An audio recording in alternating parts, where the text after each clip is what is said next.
ya corriendo, vayamos con retraso.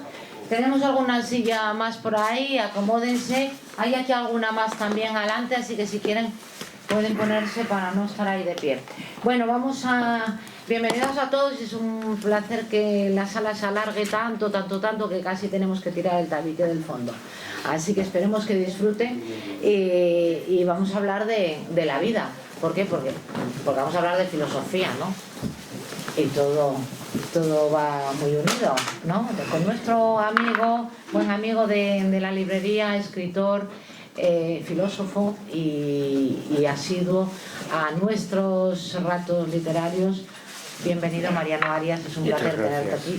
Muchísimas gracias por este libro de peso, y lo digo en todos los sentidos, porque estuve moviéndolos de un lado para otro y pesan tela marinera. Pero es un libro precioso, muy bien cuidado, así que aprovechamos para darle también la enhorabuena a la editorial, que creemos que ha hecho un trabajo precioso, porque si lo han ojeado, tiene mucha ilustración, tiene fotografía y bueno, estéticamente eso, si se hace bien queda muy bien y si se hace mal queda fatal. O sea que yo espero que el autor también esté satisfecho con el trabajo final. Desde luego a nosotros nos parece pues un buen acabado. Ellos son Brumaria y Icasía. Tenemos precisamente aquí a Pelayo de Icasía, Pelayo Pérez, que nos va a hacer de presentador, de maestro de ceremonias. Pero previamente yo además le había pedido que como implicado aquí en la tarea de edición, que nos contara un poquitín cómo había sido este trabajo y sobre todo, si ustedes lo han ojeado, con Brumaria, Icasía, y yo le decía, hay una UTE ahí, ¿cómo es esto? Bueno, pues sí me gustaría que nos lo explicara, porque bueno, al final siempre son cosas que interesan saber cuando el libro es de un buen amigo y vamos a hablar largo y tendido de él. Así que si les parece, vamos comenzando ya y te paso a ti la palabra, Pelayo. Gracias. Bueno, pues ya retomando tus palabras, la relación con Brumaria, que es una editorial madrileña que básicamente trabaja online, aunque también, como en este caso y otros, lo expone y los vende sus ejemplares en librerías, generalmente en Callao de Madrid y en otra de Barcelona, otra Callao, de la Central, perdón, y por una relación con otro amigo, Ricardo Sánchez Ocitutubina, y otros que están alrededor de Brumaria, que tienen que ver con nosotros, como Alejandro Lauzamena y el propio Darío, que es el editor, pues entablamos hace unos 3-4 años una relación de amistad, y de la cual surgieron, este es el segundo libro que publicamos en conjunto. Y sobre todo porque los autores a los cuales hasta ahora estamos publicando, pues son dos amigos del grupo de Oviedo, digamos, y entonces el vínculo pues es más de amistad que de editorial, lo cual no empece para que publiquemos de personas que no tengan a lo mejor esta relación de amistad que tenemos en este caso con Mariano. Ese es el secreto, por otro lado. La editorial Brumaria era que se encargó en este caso de la maquetación, con una relación que quiere Mariano comentar, muy fructífera a mi modo de ver, porque el libro no era como el de Urbina, por ejemplo, que era de texto nada más. En este caso las trae, sí. Bueno, ya de Richie pues también, pero ahí ya no intervinimos tanto, Entonces esa es la relación como editorial, ¿no? Que aunque yo no soy el editor, yo dirijo la revista online nuestra de Icasía, pero bueno, para el caso es lo mismo, ¿no? Y de todos modos, Mariano a mí no creo que me haya invitado por esta cuestión, aunque también, porque ahí estuvimos también porque ahí estuvimos telefoneándonos, viéndonos, hablando con el editor de Madrid, porque las dificultades con la distancia, no poder vernos y coger el manuscrito, etcétera, y su evolución, pues era todo por email o por teléfono. la cosa salió muy bien, ¿no? Yo no diría que bien.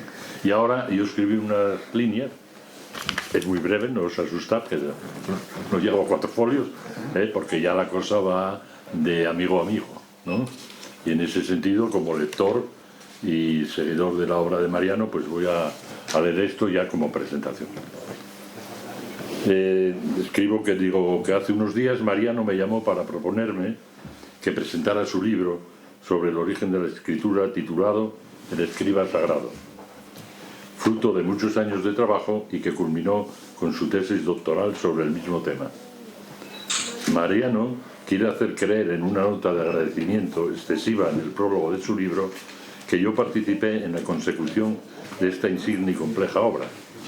Ya me hubiera gustado a mí haber sido algo más que un testigo, un compañero de viaje en su proceso de creación y un amigo con el cual compartió, eso es verdad, dudas, problemas y claro está, los resultados que seguí desde el inicio de su gesta, porque de eso se trata. Pero no tengo en todo esto más mérito que el de la amistad, la cual, como se sabe, distorsiona generalmente la realidad objetiva. ¿Acaso por ello no deberíais tomar mis palabras como el aval de un lector objetivo? Todo lo contrario. Escuchad mis palabras como lo que son, un entusiasta elogio del regalo que un amigo me ha hecho, honrándome al creerme capacitado para disfrutar con semejante entramado, que me proporcionó tantos conocimientos como inquietantes gozos.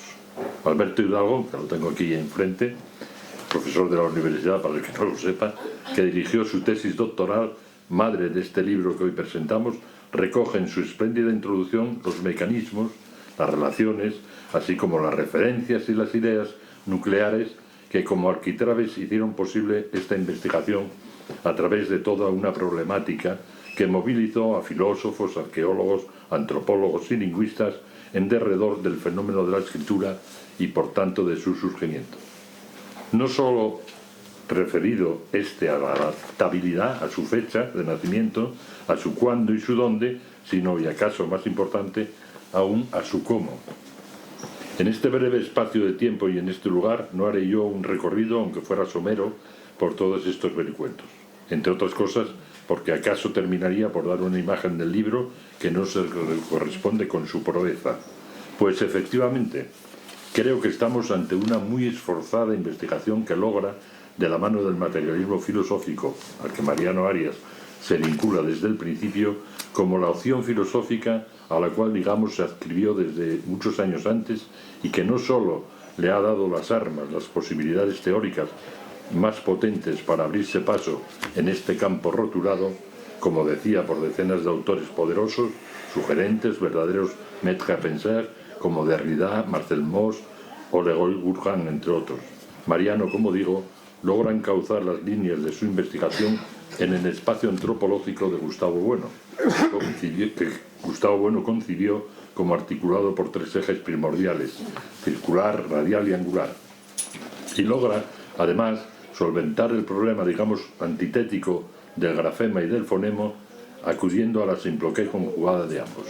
En fin, con estas breves alusiones a su filosofía materialista quisiera dejar constancia no solo, como digo, de su perfecta y fértil aplicación, sino a la propia asunción por parte del autor de una filosofía a la que uno se acerca como lector o como discípulo intrigado y termina, como es el caso, integrado, formando parte de esa misma filosofía gracias precisamente a la experiencia misma, práctica, resolutiva, que un libro como este exige. Siendo esto así, la problemática del origen de la escritura hace regresar a nuestro autor hasta las etapas donde la escritura aún no aparece en cuanto tal, pero sí lo hacen los rastros, las trazas, los vestigios que la harán posible, pictogramas, signos, grabados, pintados, utensilios y junto a ellos grupos sociales, técnicas que abren la tierra, que domestican animales o los cazan, técnicas, en fin, de gran complejidad, esas que, como explicara Simondon, van concretizando, individualizando el objeto técnico, en nuestro caso, la escritura.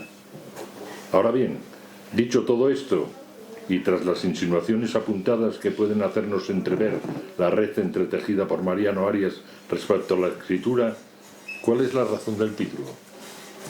¿A qué viene esto del escriba sagrado? ¿No era la escritura en general y su origen en particular la propuesta de la tesis? Como quiera que Mariano es un amigo de hace muchos años y que ambos coincidimos en nuestras tentaciones literarias, no creo inoportuno apuntar que ese título responde al secreto de su tesis. Pues estoy convencido que Mariano ha escrito su mejor novela, la novela que tiene en la cuestión de la escritura su argumento y su intriga. Y comprobaréis al leerlo cómo el planteamiento, el nudo y el desenlace que toda obra literaria exige se extienden a lo largo de sus páginas. Pensad en ese libro que lo llevó a las puertas de ganar el premio Nadal, El silencio de las palabras. Ahora, después de 25 largos años, Mariano hace hablar a las palabras, para lo cual ha perseguido el rastro de su fijación escrita, buceando entre las cuestiones precisamente de la fonética, del alfabeto o de los consonánticos riscos problemáticos. Y como toda narración que se precie, la urdimbre oculta lo urdido, pero no lo asfixia. Es decir, el arqueólogo, el psicólogo y el antropólogo y el filósofo, en fin, que se deja ver en sus búsquedas, en sus contraposiciones, en sus diálogos con decenas de autores, e incluso el fotógrafo que todos conocemos, que se regodea con la excusa de las 1000 imágenes que ilustran el texto con sus grafos, esquemas, tesoros museísticos, sobremanera los de su amado Louvre, dejándonos una visión cabal de su peripecia. Todo esto, como digo, no oculta el misterio que su escriba representa. Ahí donde el jeroglifo positivizado por su signatura empírica, como en la carta robada de Poe, oculta la sacralidad de quienes lo escribieran. Así, sentado, el escriba muestra su poder asiendo el cálamo. Lejos quedan los primeros signos en la tierra, en la pared de las cavernas, en la piel, incluso los trazados por otros animales, por las nubes al pasar, por el curso variable de los ríos, por el viento, que acaso anticiparon, abrieron el camino hacia ese gesto inaudito pero visible que devino lo escrito. Lejos el momento en el que la voz no podía sustentar el fenómeno, donde el oído, la vista y la mano, como recuerda Hidalgo en su introducción, se conjugaron con otras experiencias, otras relaciones y otros términos, hasta alcanzar el momento donde la voz que se pierde en el silencio queda grabada, inscrita, fijada en la piedra, el papiro, la arcilla. Es este paso el que convierte al que lo hace, al que es capaz de interpretarlo, en un ser sagrado, un ser que abre la historia. Y es esta historia prodigiosa el nudo de su interrogación, de sus problemas, el que Mariano Arias ha intentado contarnos a partir de sus investigaciones, de su contenido entusiasmo, sometido al rigor de una filosofía que ha hecho suya hasta la raíz misma de las cosas, pegadas a la tierra, al horizonte de los seres humanos que hicieron posible semejante proeza, que si no es sagrada, al menos queda aquí, en este soberbio libro, consagrada. Y ahora es la palabra. Muchas gracias. Gracias. No te voy a desvelar lo del escriba ahora, a lo mejor al final, Bueno, lo del escriba sagrado. En primer lugar, se escapó Conchita. No, pero te está escuchando, seguro. Bueno, pues nada, evidentemente es de rigor felicitarla a ella y agradecerle que utilice, ¿no?, este espacio de lectura,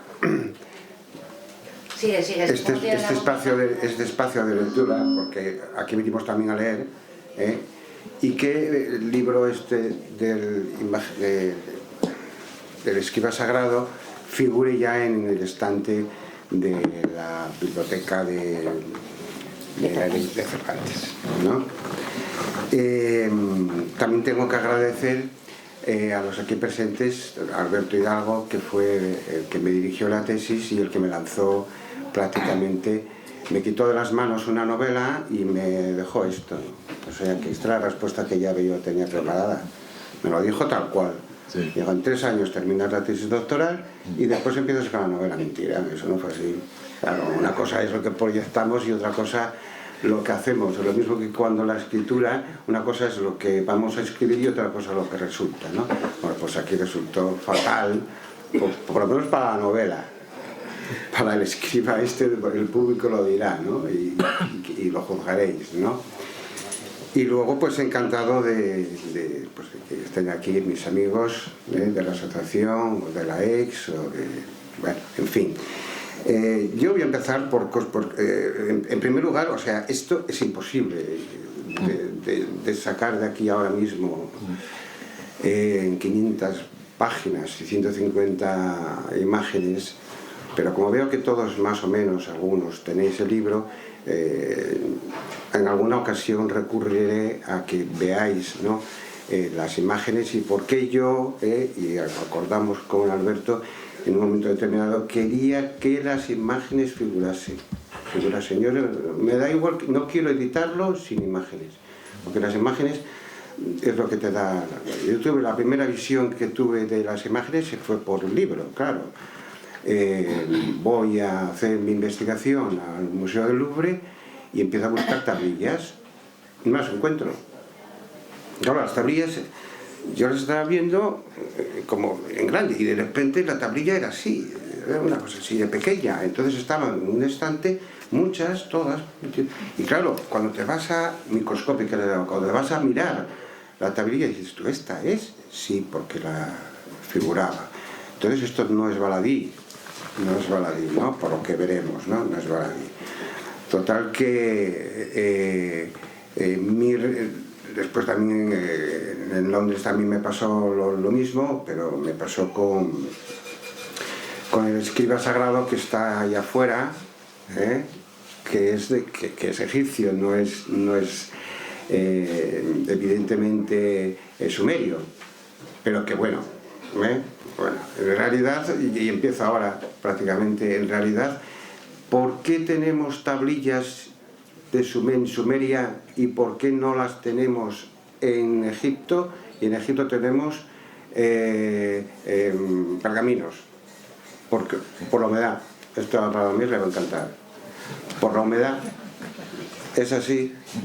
Es exclusivamente eso. Lo poco que se ha encontrado en Israel, en Sumeria, bueno, no vamos a hablar con propiedad, en Sumeria y en las tierras de Canaán, es tablillas. Y en Egipto es, con la escritura hierática, que ya conocía Platón, es pergamino. El porqué de esto es debido evidentemente a la humedad y evidentemente también a que necesitaban un medio, ya después de descubierta la escritura, un medio de conservar esas tablillas, ¿no? No eran cocidas, estaban secadas al ambiente, tardaban muy poco en secar o en adquirir esa textura que ya es difícil, rugosa de hacer, y que después explicaré cómo. Entonces, mi plan es exponer en principio el origen de la escritura, con algunos pormenores, establecer para que ustedes cuando se integren en el libro, y nunca mejor dicho, se integren en algo que es tan usual para nosotros y tan cotidiano para nosotros como es leer y leer, sepan de qué va el libro, ¿no? Entonces, en principio yo diría que me muevo en una contradicción entre si es necesaria la escritura o no es necesaria, o no fue necesaria la escritura. Este planteamiento más o menos así sería retorcer un poco a Levi-Strauss cuando arremete directamente contra la escritura y dice que no es la salvadora de la cultura, de la civilización, por tanto, ¿no? Claro, que lo diga un licenciado, pues no tiene mucha gravedad, pero que lo diga un Levi-Strauss en el pensamiento, en Tintes Trópicos, poco antes del pensamiento salvaje, es muy fuerte, ¿no? Y luego todo el logocentrismo, evidentemente, que arrastraba detrás. Logocentrismo, es decir, prioridad de la oralidad sobre la escritura. Es decir, no todos estaban o están de acuerdo en que la escritura sea un remedo de la civilización o de los acontecimientos que prácticamente nos suceden, ¿no?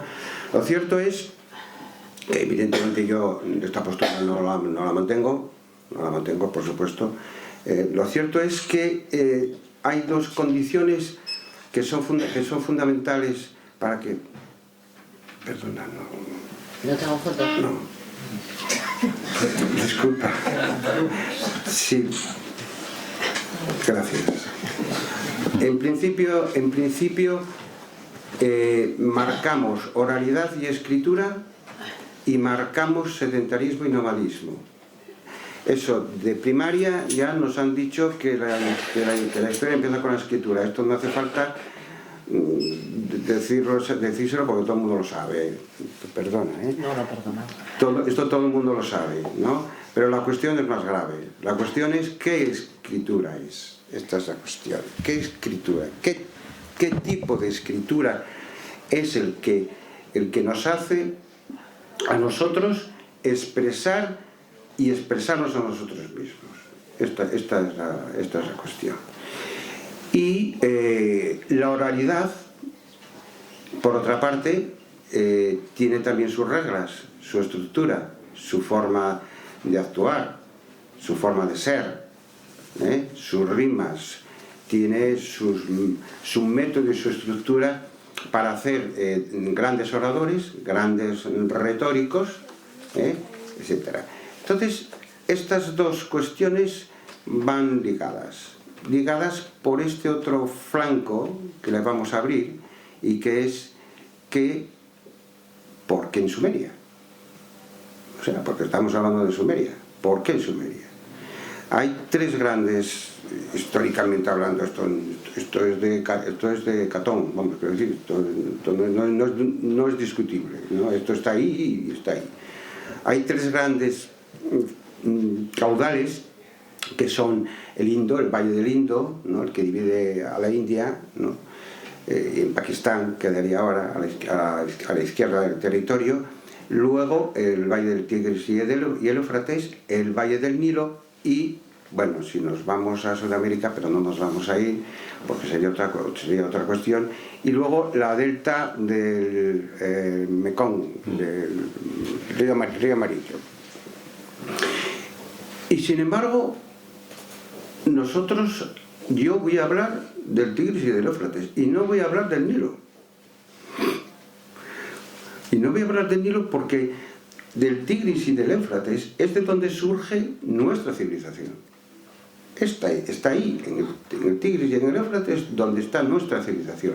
Históricamente, literariamente, mitológicamente, si se quiere, incluso económicamente, de algún modo se ha aplicado ahí por parte, en ciertos momentos, por el marxismo, como un modo de producción asiático frente al modo de producción feudal, etcétera, aunque esto es muy discutible hoy, pero bueno, lo dejo ahí, ¿no? Y sin embargo, Egipto queda aparte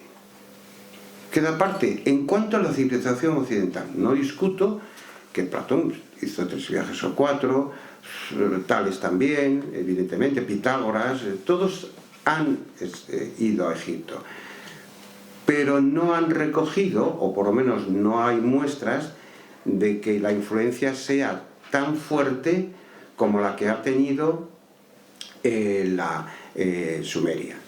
Entonces, evidentemente, cuando se pasa del nomadismo al sedentarismo, es decir, cuando se pasa de un estado de depredador a un estado de agrícola, en el cual el modo de manutención es fundamentalmente el riego, el régimen agrario, era necesario una serie de requisitos materiales, ¿no? Un asentamiento que no solamente ya era, en principio podía ser tribal, que ya lo sería antiguamente, porque no es una transición corta, va desde el calcolítico al neolítico y después la edad del hierro, del bronce, es decir, es un largo proceso, del cual, por otra parte, pues lo pongo aquí porque es muy interesante. Si alguien quiere, encuentra en internet Göbekli Tepe,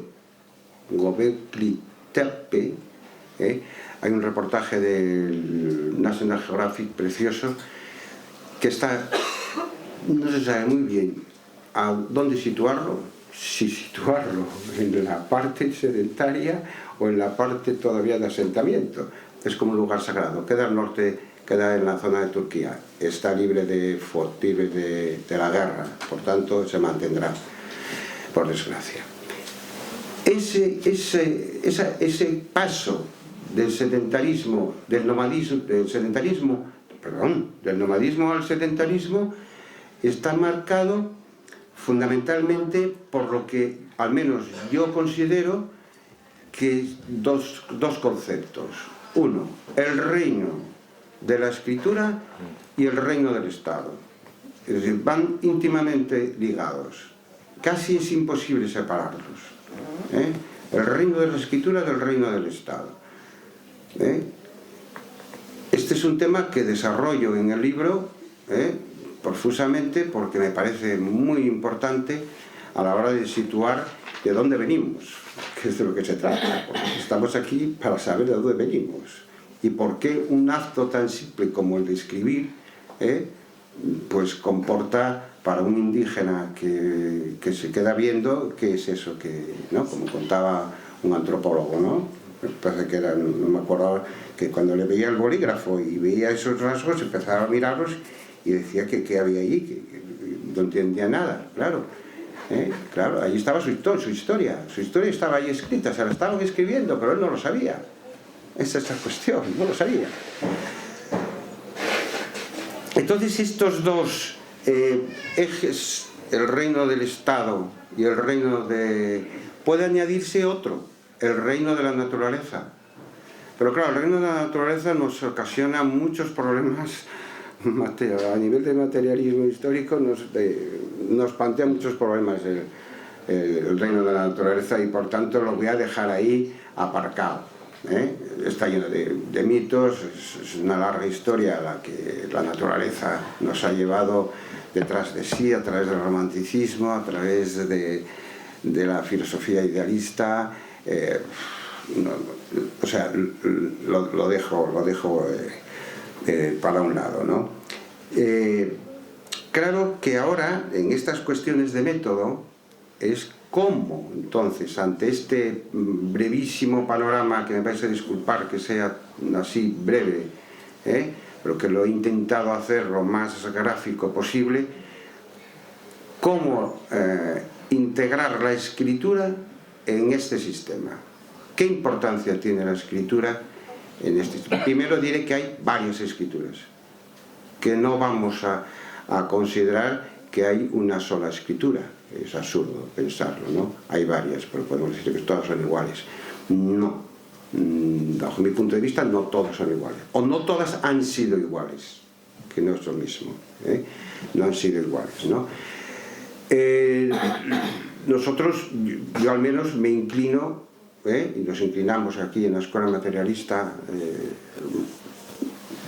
por distinguir tres planos, tres ejes, como queráis denominarlos, tres planos, ¿no? Uno que afecta a las personas, que lo citaste tú, como se cita normalmente como circular, aunque el propio Gustavo Bueno, desde aquí pues lo recordamos todos evidentemente, estaba un poco harto, por decirlo así gráficamente, de ese espacio antropológico.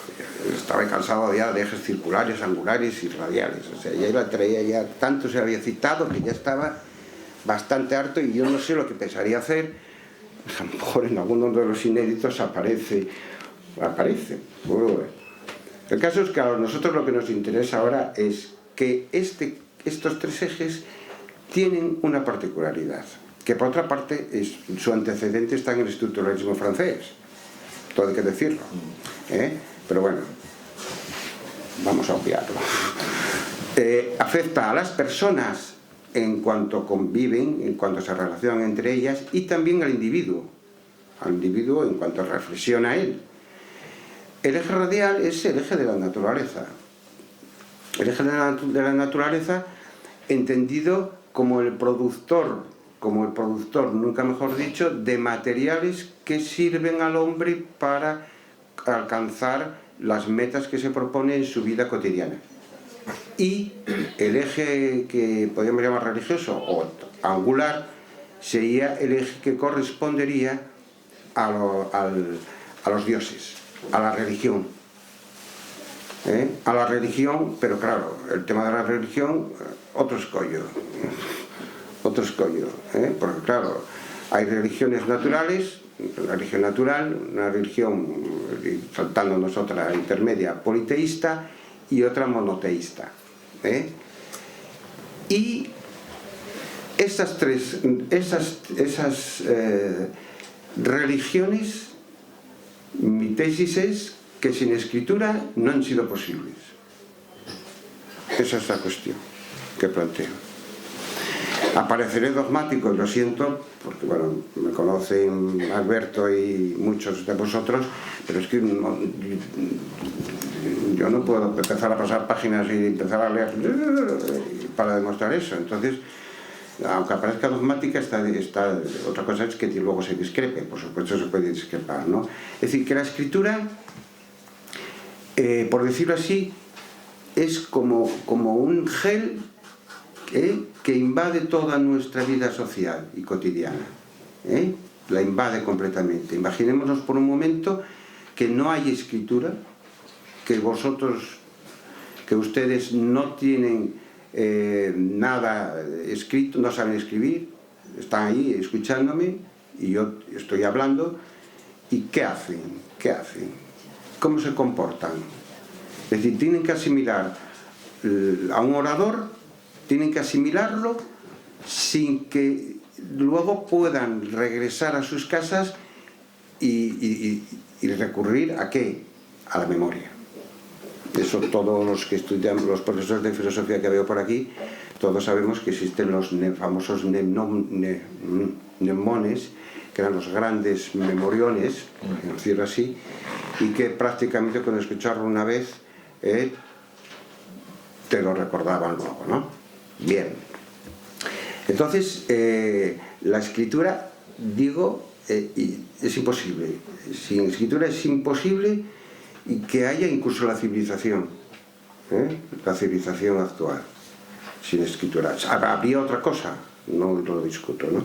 Pero como tampoco como materialista, tampoco especulamos sobre estos asuntos, entonces lo que sí vamos a especular es sobre esos aspectos. Por una parte, la escritura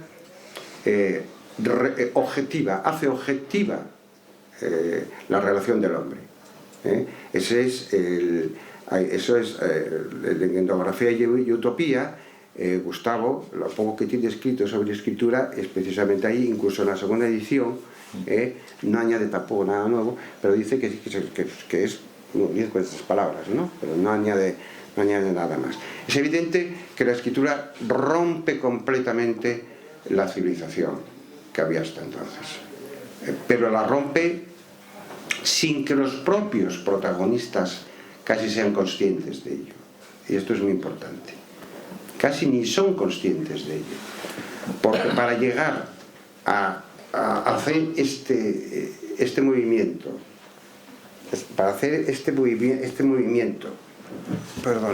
coger la tablilla, que aproximadamente sería una de ese tamaño, y hacer una incisión así y así, con el cálamo, fueron necesarios pues cerca de 3.000 años. Entonces, por eso es por lo que la consciencia a veces se recupera luego, ¿no? Entonces, si esa escritura primera, la vamos a denominar cuneiforme, ocupa los años 3.700, 2.700 antes de Cristo, es decir, 5.000 desde aquí, esa escritura cuneiforme, ¿de dónde viene? Es aquí la gran polémica. Aquí está una de las grandes polémicas de los ¿De dónde viene? Tuvimos ocasión de ponernos en contacto cuando la tesis doctoral, cuando el libro pues eran 200 páginas y no 500 como las de ahora, con Denise Esmans-Besagat, una antropóloga que vive en Estados Unidos, francesa, y con la cual pues tuvimos ocasión de cartearnos, Alberto y yo. Y bueno, ella es conocida porque en un momento determinado se dio cuenta, junto con Pierre Gamiet, de la escuela francesa, que la escuela francesa está muy interesada en Mesopotamia, así como los españoles estamos más preocupados por Egipto. Yo desde aquí, que sigan investigando todo lo que sea, pero que no lo entiendo muy bien, pero bueno, eso es una opinión personal totalmente, ¿no? Bien. Los sumerios, Mesopotamia, sí, los alemanes y los franceses y los italianos sí están investigando bastante a nivel arqueológico, no a nivel filosófico ni de pensamiento, ¿no? Entonces, en sus recorridos por los museos se encontró con unos trocitos como que eran como trozos de galleta, pero perfilados, un poco grandes, como una uña, y a la vez también se encontró con unas bolas relativamente pequeñas, desde el tamaño de mis manos así cerrado, huecas y rotas como muchas. Pues claro, la pregunta era, ¿qué significa esto? Como está en una universidad americana y allí no son tan torpes como aquí, ni tan ignorantes como somos nosotros, evidentemente pues le dieron una beca, por supuesto, ¿no? Una beca de 2 o 3 años con resultados pues trimestrales o anuales, y llegó a establecer la tesis de que esas bulae tenían un sentido muy, muy efectivo, que era el tráfico de materiales.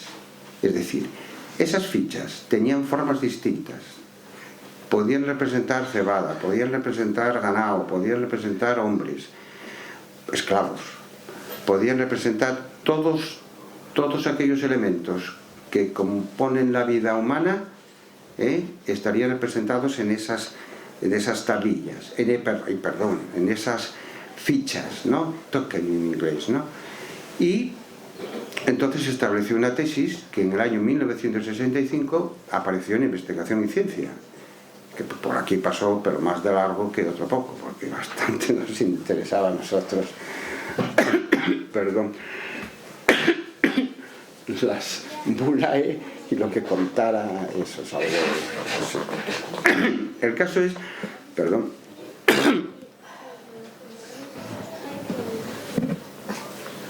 que esas bulae ella consiguió después de un estudio exhaustivo. En la página 154, los que tengan el libro la pueden ver, las bulae y las fichas, lo digo por los que lo tengan, y encontró el medio necesario para dar el salto a las primeras formas escriturales. ¿Qué pasaba? Que esas fichas tenían unos grabados en ellas. Esos grabados representaban la cebada, la persona, el hombre, la mujer, etc. Y lo que hicieron a lo largo de 300 o 400 o 700 años, sucesivamente, fue trasladarlos a arcilla, imprimirlos en arcilla con un cálamo, con lo cual ya aparecía una tipología, podemos llamarla letra, un signo. Eso era algo ya, eso era un avance impresionante que ni ellos mismos podían darse cuenta de Hay un mapa también por aquí en donde expongo los lugares donde fueron encontrados, abarcan prácticamente todo el Oriente Medio, y se ve que ocupan lugares agrícolas en los cuales quien llevaba como un cofre, por otra parte, porque como se le rompiera, allí llevaba la bulay cerrada, sellada, se la entregaba junto con el ganado, los esclavos, etcétera, el vino, el aceite, lo que fuera, a quien fuera destinado, y esa persona comprobaba fidedignamente que lo que figuraba dentro de la bulay era lo que se le entregaba. Es algo muy lógico, pero aparece en el año 70 y pico Jean-Pierre Garsner, un francés, y le echa por tierra este asunto. Se echa por tierra, pero vamos, o sea, lo pone diciendo que esto se lo creerá a ella, es una especulación, le dedica 400 páginas no, pero sus 250 páginas en buen francés se las dedica. No obstante, sigue manteniéndose a nivel científico, predomina más esta versión que yo he dado, ¿no?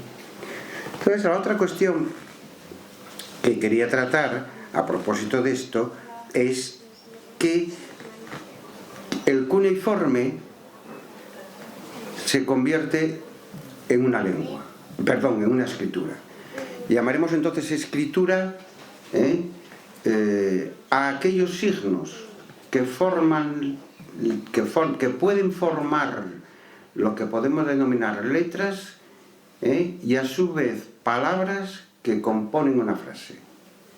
Y aquí encontramos los distintos elementos que nos dan. Es decir, que por ejemplo, el disco de Festos, que algunos de vosotros lo conoceréis, el disco de Festos es un disco signos muy desiguales, como la esvástica de Hitler, como el cuadrado, como el rectángulo,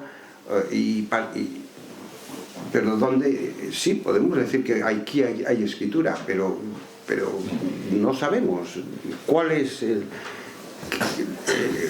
la palabra o el signo aquel que es imposible, ¿no?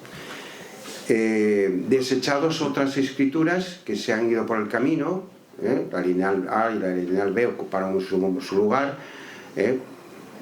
y entonces introduzco este criterio para decir que la escritura siempre va acompañada de una civilización, como dije antes, por el reino del Estado. Evidente, no lo digo para que no se olviden ustedes, yo lo tengo presente. No se olviden que va al lado del reino de un Estado, ¿no? La escritura cuneiforme llegó a tener 60.000 tantos signos, 60.000 signos, cuando fue fonetizada, que aquello era imposible prácticamente de que el pueblo sirviera de comunicación. No, era imposible. Necesitaban especialistas que tardaban 5 o 6 años en ejercer, en terminar su oficio, para luego escribir en cuneiforme. Aún así, hay 500.000 de tablillas que están los asiriólogos, los han descubierto, están tratándolas y hablan de tanto de literatura como de medicina, como de ciencia, como de arquitectura, etc. Es decir, es un tesoro. Eso es un tesoro. Pero claro, es un tesoro que en un momento determinado cumple su cometido. Cumple su cometido porque el Estado y la casta sacerdotal no puede permitirse esa escritura. La escritura no solamente sirve para eso, tiene otros fines determinados también, religiosos. Hay una lucha, el reino de Sumer cae sobre el 2500 o el 2100, cae, viene el reino de Acadia, y los acadios crean un sumerio, un cuneiforme más accesible.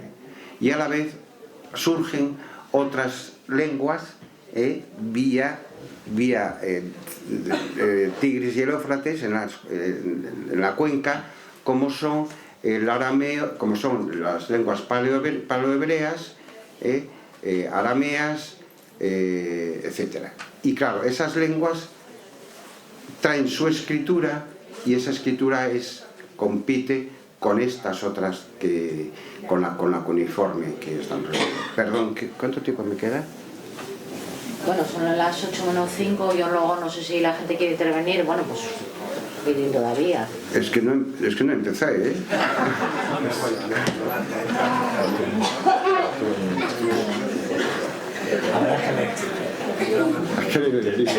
Tienen que leer el libro, no lo cuentes tú. No, pero es que... No puedes. Esto, la novela no se cuenta al final. No puedes contar el final. Bien. Eso. Vamos a ver. La cuestión, entonces... Ya dejaste al público con... Ya, nada. Voy a hablar 5 minutos más y vosotros me hacéis preguntas, que creo que es suficiente, ¿no? Esas escrituras que van a formar lo que nosotros llamamos ahora Israel, Libia, la antigua Fenicia, Jordania, bueno, iba a decir Egipto, pero no, pero sí hasta el delta de Egipto. Esas escrituras, vuelvo a lo que decía antes, son varias, no son absolutas. Y hay algo que, por lo menos yo afirmo dogmáticamente, como dije antes, cuando lo lean dejará de ser dogma. No se piensa lo mismo si se utiliza una escritura u otra. Esa es la cuestión. No se piensa lo mismo. Así de tajante soy. Así de tajante soy. No se piensa lo mismo. Los chinos y nosotros... ¿No será al revés? No.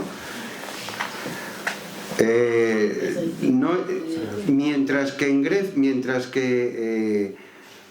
en el siglo V o VII, en las costas, no sé cómo llamarlo ahora, Palestina, Palestina, y estaba la escritura hebrea, la escritura hebrea cuadrada, no la diacrítica, la que intentaba poner las vocales, la escritura, pues todas estas escrituras son consonánticas.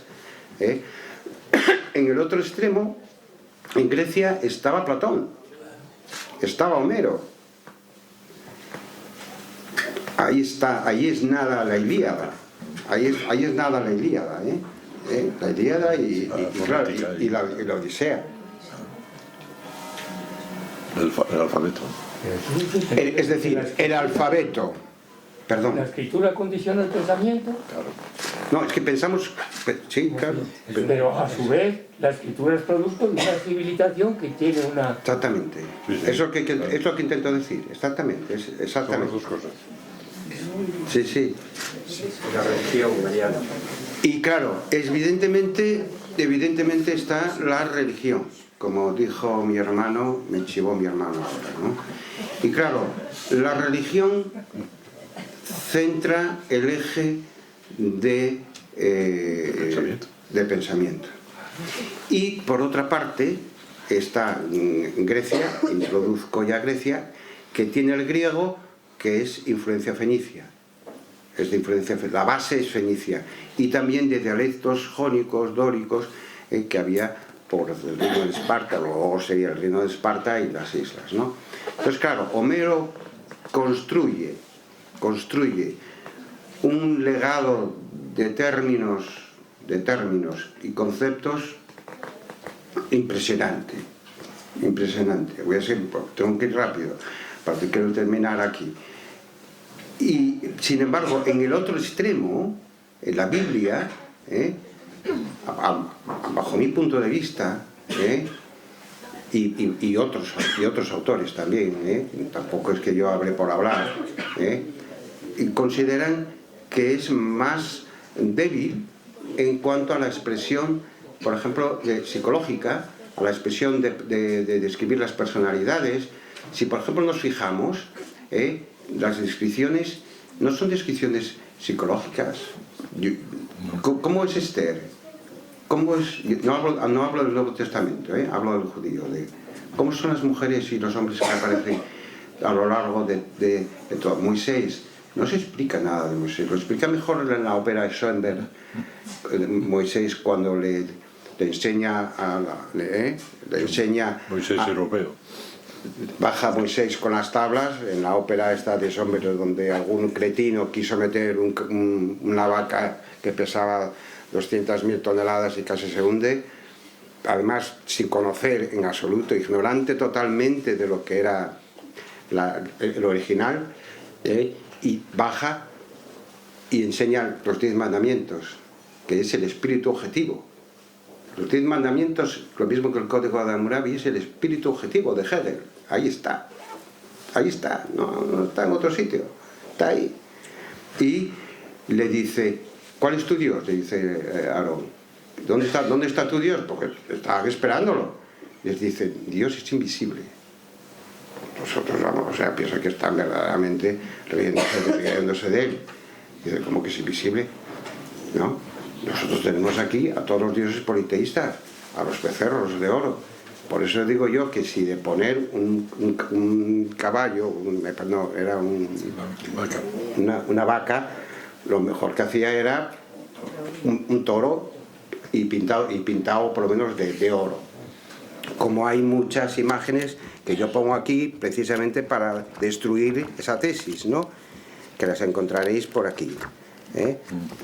Por aquí hay varios dioses, y alguno, el que llaman el del brazo de oro, que eran de oro, ¿no? Entonces, y le dice, ¿cómo ese Dios es invisible? ¿Intentas creer que yo puedo creer en algo que es invisible? Claro, se rebelan contra él, la obra está casi inconclusa, ¿no? Pero lo que se sabe es que Aarón muere. Era lógico que el politeísmo muere y el monoteísmo es el que se salva, ¿no? Aunque solamente sea por una cuestión terminológica, que no es terminológica, ¿no? Es algo más serio de lo que me parece que voy a dejar de hablar yo, porque... Está visto que si no nos cuentas el final. Porque os voy a contar el final y no quiero. Voy por la página 100. Es el arte más difícil, resumir. Claro. Imposible.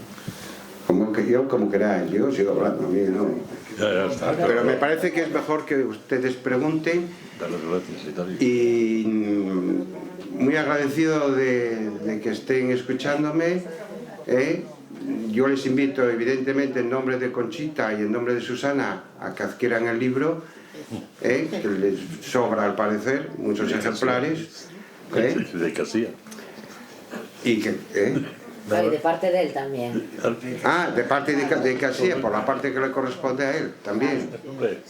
Y nada, bueno...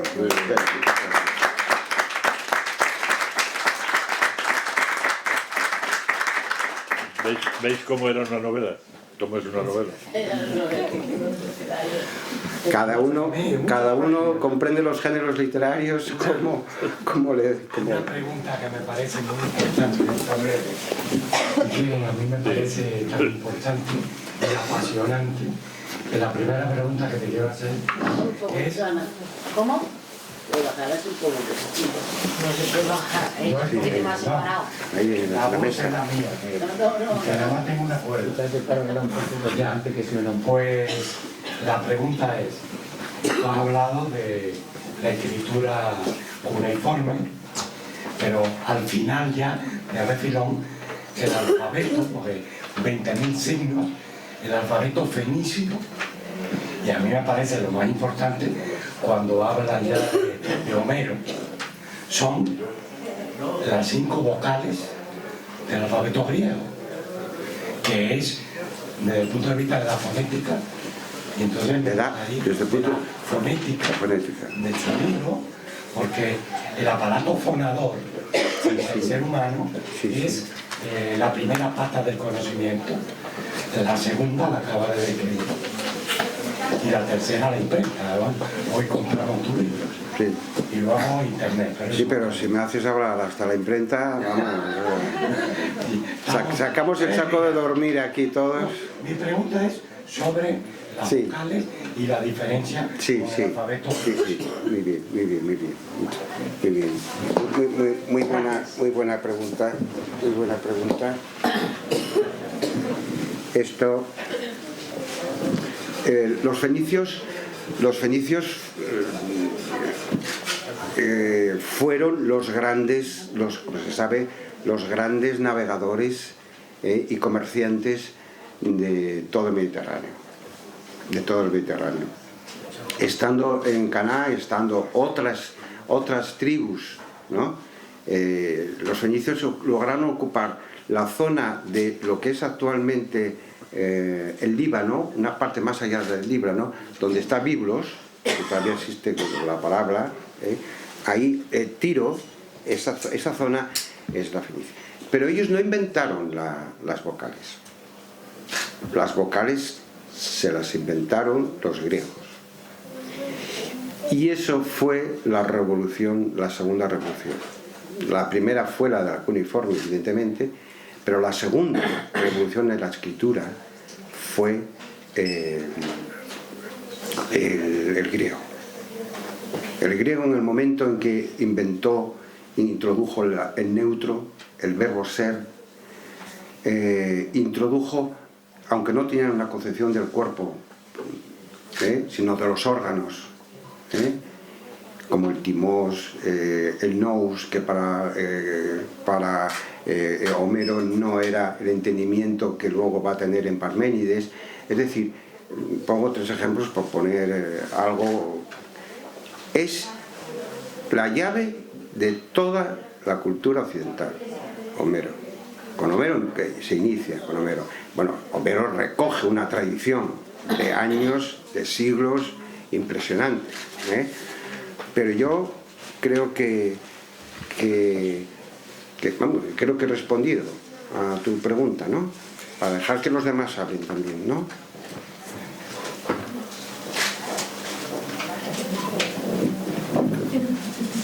¿Alguna cuestión más? Muchas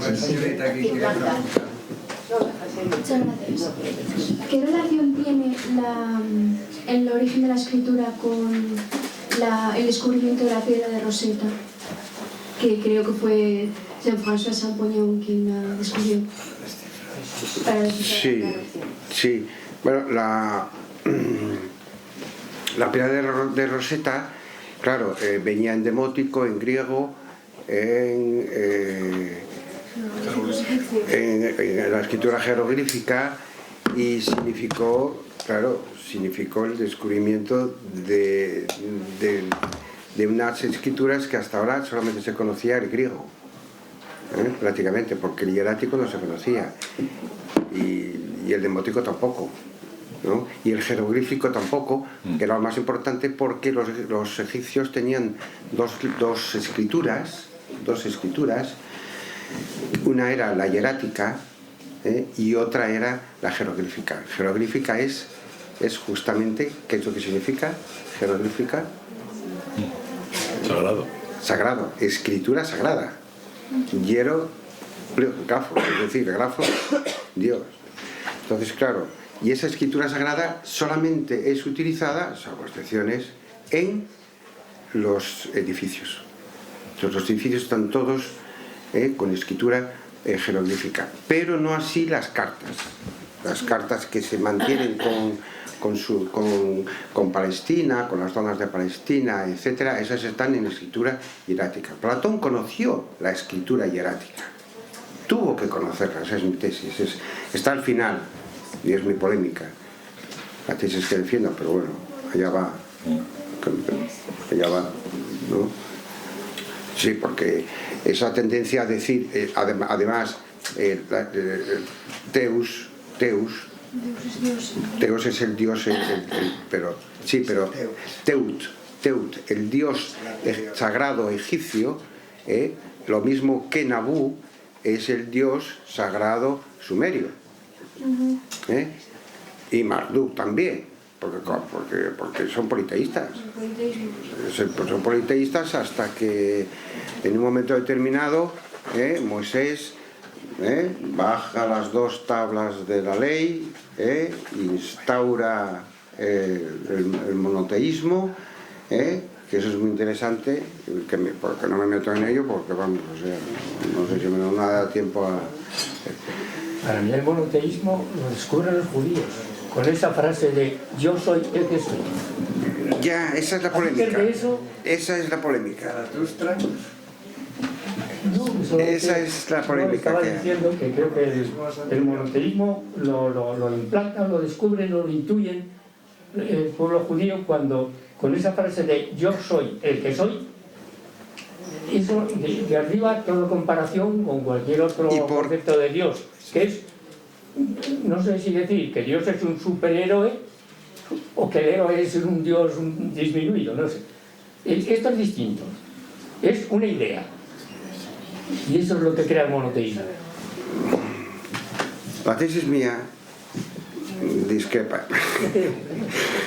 La tesis mía es que si no hay, solamente cuando aparece la escritura paleohebrea, no hebrea, paleohebrea, que es accesible al pueblo, y el pueblo puede escribir mayoritariamente, es cuando se crea el concepto de Yahvé. Esa es la cuestión. Y el tetragramatón divino no tiene nombre, es impronunciable. Hay aquí en el libro, encontraréis muchos textos en los cuales están escritos en griego y cuando llegan a Yahvé no lo traducen al griego. Que no es Elohim. Que no es Elohim, no, lo dejan en fenicio. En Fenicia existía el nombre de Yahvé, en fenicio. Es decir, el paleohebreo, o una escritura cercana a esas, no el hebreo, es el que construye la idea de Yahvé.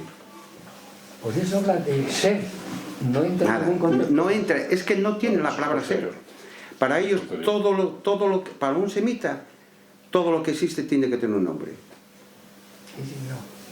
Todo lo que existe tiene un nombre, si no, no existe. Dios es el innombrable. Hay una traducción más tal que dice, yo soy lo que soy. No, yo soy el que soy. Bueno, eso No, pero bueno. El es por sí mismo. Sí, pero No. todas las versiones que estamos utilizando Pero eso son cuando interpretaciones. hacemos esto es la versión de los 70, la Septuaginta, Sí, claro, que eso es. tiene Filón de Alejandría, que le da el guiño para lo que ha resultado típico del monoteísmo. Pero la tesis de Mariano es que se remonta más atrás. Y lo que pasa es que ha hecho 3 saltos y probablemente tendrías que haber explicado qué hay entre estos 3 saltos, porque ha pasado del año 5000 antes de nuestra era al año 3000 con la escritura sumeria y luego ha pasado al 1000, que ya empieza una pluralidad de escrituras, y luego entre el 1000, en el ciclo del 1000 está el ciclo griego, con muchas variantes que había que meterse en muchos detalles. Pero la tesis de Mariano, que creo que debes explicar, es que frente a la rigidez de la idea del espacio antropológico, que tiene nada más que 3 ejes y que parece un círculo estático, pues él ha logrado establecer los nexos posibles entre esos 3 momentos que acabamos de señalar, el 5000, el 3000 y el 1000. Y lo ha hecho con una soberbia magistratura, porque ha conseguido efectivamente encajar las piezas. Entonces ese encaje de piezas yo creo que es el mérito fundamental de la tesis y por supuesto del libro, y quizá un gráfico podrías enseñar para indicar cómo has logrado encajar esos 3 periodos donde lo de Denis Basserac esta página 152. El descubrimiento de Denis Basserac no se puede establecer página 152 las pinturas paleolíticas y el comienzo de la escritura sumeria, esa es la clave totalmente. Luego entre Denis Basserac, las Boulay y las tablillas, ahí hay un hiato que hay que cubrir y que se cubre con muchas informaciones, no solamente de Sumeria, sino del resto de las formas de escritura características. Entonces hay que ir desechando y encajando piezas de bolillo, y luego cuando aparece el tema este importante del tetragramaton divino, de Yahvé, que primero es casi un amuleto de las tribus nómadas de Abraham y compañía, pues eso ya tiene una escritura que efectivamente es la que se va transmitiendo en esas nómadas. Entonces eso es un tema muy largo. Es muy largo, sí. No, la tesis mía así resumida, que la encontraréis más ampliada ahí, es que en ese momento que por fin se consigue una escritura accesible al pueblo, aparece Yahvé, ¿no? Yahvé tiene muchas acepciones. Viene de Enkidu, y de la epopeya de Gilgamesh ya se le nombra Enkidu y a Yab. Y ese Yab va recorriendo todas las primeras rupturas sacras, que es la de Abraham, la segunda, que es de Moisés, y la tercera, que es la judía. 3 rupturas sacras, que ya llamamos sacras porque afectan a Dios, ¿no? Pero son 3 dioses distintos, es que no tiene nada que ver. El Dios de Abraham no tiene nada que ver con el Dios judío. Lo que pasa es que los judíos han tenido que unificarse y construyeron su historia. Pero entonces la tesis mía es que ese Yahvé, en el fondo, es el nombre. Es el nombre lo que está en el tabernáculo. Es el nombre. Tablilla. Es la tablilla. ¿Qué se oculta detrás de ese nombre? El Deuteronomio está lleno, los Esdras están llenos de referencias a no nombrarás a Dios. En el tabernáculo está el nombre, no lo maldigas. Así tal cual, señalando con el dedo, ahí, no lo maldigas, está ahí el Deuteronomio. No me voy a meter en el libro porque entonces la armo y empiezo a citar aquí a tal, pero así. Y habla del nombre. Ojo, es invisible. ¿Qué Dios ha sido invisible? Ninguno. Pero es que, ¿y por qué? ¿Porque le dio la gana? ¿Por capricho histórico? ¿Porque se cansaron? No, la cuestión es mucho más seria. Está reciente el exilio babilónico. El exilio babilónico unifica a los judíos, pero los unifica en 2 partes, o intenta unificarse en 2 partes. Unos, los que adoran a Él, que es un Dios más antiguo que todos los que creáis, porque Él viene directamente de Sumeria, y se mantiene como un Dios ahí, y el Yahvé. El Yahvé es el que sale vencedor, dicho así, la historia es explicada por ellos, y a partir de ahí es cuando empieza el cristianismo, el judaísmo.